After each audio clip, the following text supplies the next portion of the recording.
Have you ever imagined a world where the party just never ends, where the stock market only ever goes up, and everyone feels like prosperity is their birthright? Well, that was America in the 1920s. And then, almost overnight, poof, it was all gone.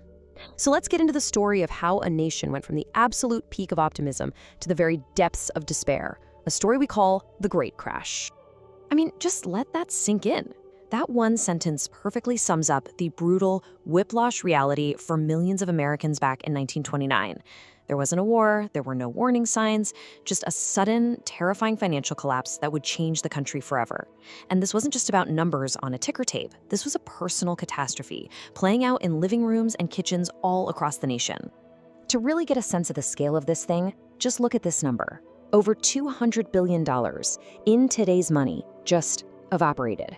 And we're not talking about Wall Street's problem here. No. This was the life savings, the college funds, the retirement plans of regular, everyday people, all wiped out. That's the staggering price tag for when the party finally ends. Okay, so how on earth did this happen? To really understand the crash, you first have to understand the party that came right before it. The 1920s, you see, weren't just a decade, they were a whole vibe, a feeling that the good times were here and they were never going to stop, all fueled by incredible new tech and a massive cultural explosion. And this boom was powered by a few key things, all hitting at once. Thanks to Henry Ford, the Model T wasn't just a car, it was freedom on wheels, and it drove a ton of other industries.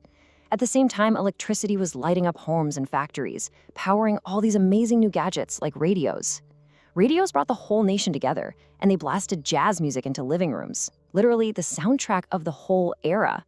It honestly felt like the future had arrived, all at once.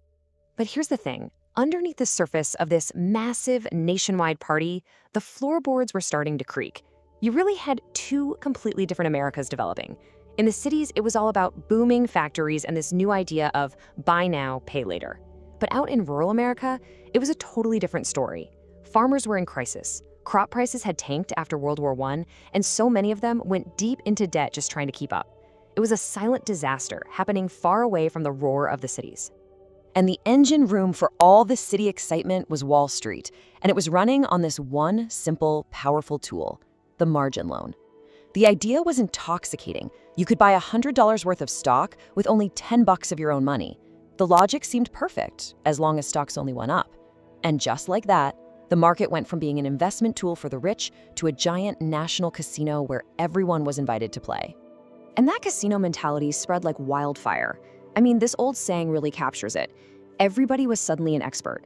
You had shoeshine boys giving stock tips to bankers. The whole market became totally disconnected from the real value of companies. It was all running on pure hype and the shared delusion that you simply could not lose. And this is what that looks like. In just 5 years, the market quadrupled. It was this dizzying, gravity-defying climb that made everyone believe a new age of permanent prosperity was here. Why bother looking at a company's profits when you could just watch the ticker tape and see your own fortune grow every single day? But as we all know, what goes up must eventually come down. And that brings us to the main event, October 29th, 1929, a day we'll forever know as Black Tuesday. Now, this wasn't some slow, gentle decline. Nope. This was like driving off a cliff. It was the day the Roaring Party came to a sudden, screeching, catastrophic halt. The speed of it all was just terrifying. The opening bell rings, and within minutes, a tidal wave of selling starts. The problem was, there was nobody there to buy. Prices just plummeted. The ticker tapes that printed out the stock prices fell hours behind, just spitting out an endless stream of bad news. By the time the market closed that afternoon, the financial world was completely unrecognizable. And here's the damage report from that one day: $14 billion gone. Now, to put that in perspective, that was more than the entire federal budget for the whole year. Wealth that took people years, even decades to build, representing real businesses, real homes, real dreams, was just erased in a few hours. Now, this modern twist on a quote just perfectly nails that feeling of being completely and totally wiped out. The panic was absolute. People who were millionaires on paper when they woke up were bankrupt by the time they went to bed. All the optimism that had defined a decade was just gone, replaced with this stunned, silent shock. And you've got to understand, the crash itself wasn't the end of the story. It was just the first domino to fall. First came the margin calls, with brokers demanding money that investors just didn't have. That fear spread like a virus to the banks. Terrified people rushed to pull their savings out, causing these massive bank runs that toppled over 9,000 banks. And finally, this American crisis went global, dragging the entire world down with it. And that brings us to what is, without a doubt, the most important part of this entire story. This was never just about economics. It was about the devastating human cost. We're going to move beyond Wall Street now and see how the crash literally broke the back of the entire nation. These numbers, they paint a really grim picture. By 1933, 1 out of every 4 American workers was unemployed. Think about that, 1 in 4. The mighty American auto industry, it had collapsed by 75%. Global trade, the lifeblood of the world economy, was sliced in half. The economic engine of the world had just ground to a halt. But, statistics can feel a little abstract. A quote like this makes it painfully real. We're not talking about a metaphor here. We're talking about children literally starving to death in what was supposed to be the richest country in the world. The Great Depression became a daily, grinding fight for survival. The very landscape of America began to change. Shanty towns, bitterly named Hoovervilles after the president, popped up in major cities. Out on the plains, an ecological disaster created the Dust Bowl, burying farms and forcing millions to flee. Bread lines became one of the defining images of the time.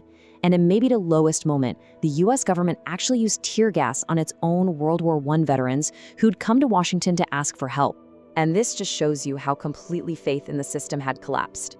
I mean, think about it. When criminals who rob banks become folk heroes, things are fundamentally broken. It just shows how deeply betrayed people felt and how desperate they were for anyone or anything that seemed to be fighting back. But right from the absolute bottom, out of the depths of all this despair, a radical new idea for the country began to emerge, and it came with a new president, Franklin Delano Roosevelt. He didn't just promise relief, he promised a complete overhaul of America.